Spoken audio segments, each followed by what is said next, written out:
제144편 길보아와 데카폴리스에서 6. 요한의 사도들과 가진 회의. 10월 초 빌립과 동료 사도 몇 사람이 근처 마을에서 음식을 사고 있을 때 세례 요한의 사도 몇 사람을 만났다. 시장에서 이렇게 우연한 만남의 결과로 길보아 캠프에서 예수의 사도와 요한의 사도들 사이에 3주 동안 회의가 열렸다. 요한은 최근에 예수의 선례를 따라서 그의 지도자격 제자들 가운데 12명을 사도로 임명하였다. 요한은 충성스러운 지지자들의 우두머리인 아브너의 재촉을 받아서 그렇게 했다. 예수는 이 합동회의가 있던 첫 주 내내 길보아 캠프에 참석했지만 마지막 2주 동안은 참석하지 않았다. 이달의 둘째 주가 시작될 무렵 아브너는 동료들을 길보아 캠프로 모두 모았고 예수의 사도들과 함께 회의에 들어갈 준비를 했다. 3주 동안 이 24사람은 하루에 3번, 한 주에 6일 동안 회의를 가졌다. 첫째 주에 예수는 오전, 오후, 저녁 회의 사이에 그들과 함께 했다. 그들은 주가 함께 만나서 합동회의를 주관하기를 바랐지만 주는 3번 그들과 대화하는 것에 동의했고 그들의 논의에 참여하는 것은 단호하게 거절했다. 예수가 24사람에게 전한 이 강연은 동정심, 조율, 관용에 관한 것이었다. 안드레와 아브너는 번갈아서 두 사도 집단의 합동회의를 주관하였다. 이들은 많은 어려움을 논의하고 수많은 문제를 해결해야 했다. 그들은 여러 번 그들의 문제를 예수에게 가져갔으나 그는 항상 이렇게 말했다. 나는 오직 너희의 개인적이고 순수한 종교적 문제에만 관심이 있다. 나는 아버지의 대리인으로서 집단이 아닌 개인을 위해 일한다. 하나님의 관계에서 개인적인 어려움에 처해 있다면 내게로 와서 이야기하고 문제 해결을 위한 조언을 받을 수 있다. 그러나 종교 문제에 대한 너희의 다른 인간적 해석을 조율하고 종교를 사회조직으로 만드는 일을 시작할 때 너희는 자신들의 결정에 의해 모든 문제들을 해결해야 한다. 그래도 나는 늘 애정을 갖고 너희에게 관심을 가지며 너희 모두가 찬성하고 영적 중요성이 없는 이러한 문제들에 관하여 결론을 내렸다면 너희가 모두 동의할 경우 내가 사전에 전적으로 승인하고 기꺼이 협력할 것을 약속한다. 이제 너희가 자유롭게 논의할 수 있도록 나는 2주 동안 떠날 것이다. 나에 대해 염려하지 말라. 나는 너희에게 돌아올 것이다. 나는 나의 아버지의 일을 할 것이니 이 세상 외에도 우리는 다른 세상의 일이 있다. 이렇게 말하고 나서 예수는 산허리로 내려가시니 그들은 그를 2주 동안이나 보지 못하였다. 그리고 그가 어디로 갔는지 이 동안에 무엇을 했는지 결코 알지 못했다.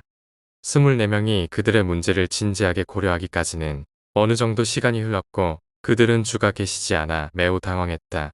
그렇지만 그들은 일주일 만에 다시 쟁론의 중심에 서게 되었고 그들은 예수에게 가서 도움을 청할 수 없었다. 그 집단이 동의한 첫 번째 항목은 예수가 아주 최근에 그들에게 가르친 기도를 채택하는 것이었다. 이 기도를 두 사도 집단이 신자들에게 가르치는 것으로 만장일치로 채택되었다.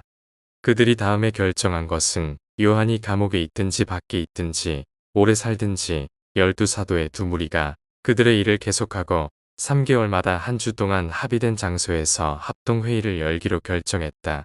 그러나 모든 어려움 가운데 가장 심각한 것은 세례 문제였다. 예수가 그 주제에 대하여 전에 전혀 발언하기를 거절했기 때문에 어려움은 더군다나 악화되었다. 요한이 살아있는 한 아니면 이 결정을 합동으로 수정할 때까지 오직 요한의 사도들이 신자들에게 세례를 주고 오직 예수의 사도들이 마지막에 새로운 제자들을 가르치기로 마침내 찬성했다. 따라서 그때부터 요한이 죽기까지 요한의 두 사도가 신자들에게 세례를 주려고 예수와 그의 사도들을 따라다녔다. 이는 세례가 하늘나라 일과 동맹하는 것을 겉으로 표시하는 첫걸음이라고 합동회의가 만장일치로 합의했기 때문이다. 다음에 동의한 것은 요한이 죽을 경우 요한의 사도들은 예수 앞에 나타나서 그의 지시를 받게 될 것이며 예수나 그의 사도들이 인가하지 않는 한 더 이상 침례를 주지 않기로 하였다.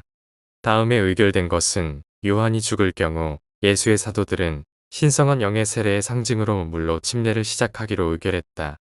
세례의 설교에 회개해야 할지 말아야 할지에 대해서는 선택사항으로 남겨두었으며 어떤 결정도 그 집단의 구속력을 갖지 않았다.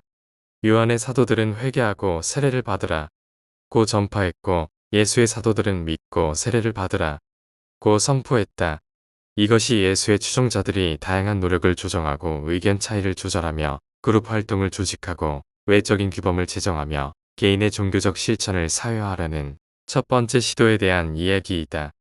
다른 많은 사소한 문제들이 고려되었고 그 해결책들은 만장일치로 동의되었다. 이 24사람은 예수가 없는 가운데 문제에 봉착하고 어려움을 수습하도록 강요되었을 때 이 2주 동안 참으로 놀라운 체험을 가졌다. 그들은 의견을 달리하고 토론하고 논쟁하고 기도하고 타협하기를 배웠고 그동안 내내 다른 사람의 관점에서 공감하며 최소한 솔직한 의견에 어느 정도 관용을 유지하는 법을 배웠다. 재정 문제를 마지막으로 토론하던 날 오후에 예수가 돌아왔다. 그는 심의한 결과를 듣고 결정에 귀를 기울이고 나서 말했다. 그렇다면 이것은 너희가 내린 결론이다. 너희가 합동하여 결정한 그 정신을 실천할 수 있도록 나는 도울 것이다. 요한이 처형된 지 2달 반이 지났고 요한을 섬기는 사도들은 이 기간 동안 예수와 12제자와 함께 지냈다. 데카폴리스의 여러 도시에서 수고하는 이 기간에 모두 함께 일하고 신자들에게 세례를 주었다. 길보아 캠프는 서기 27년 11월 2일에 해체되었다.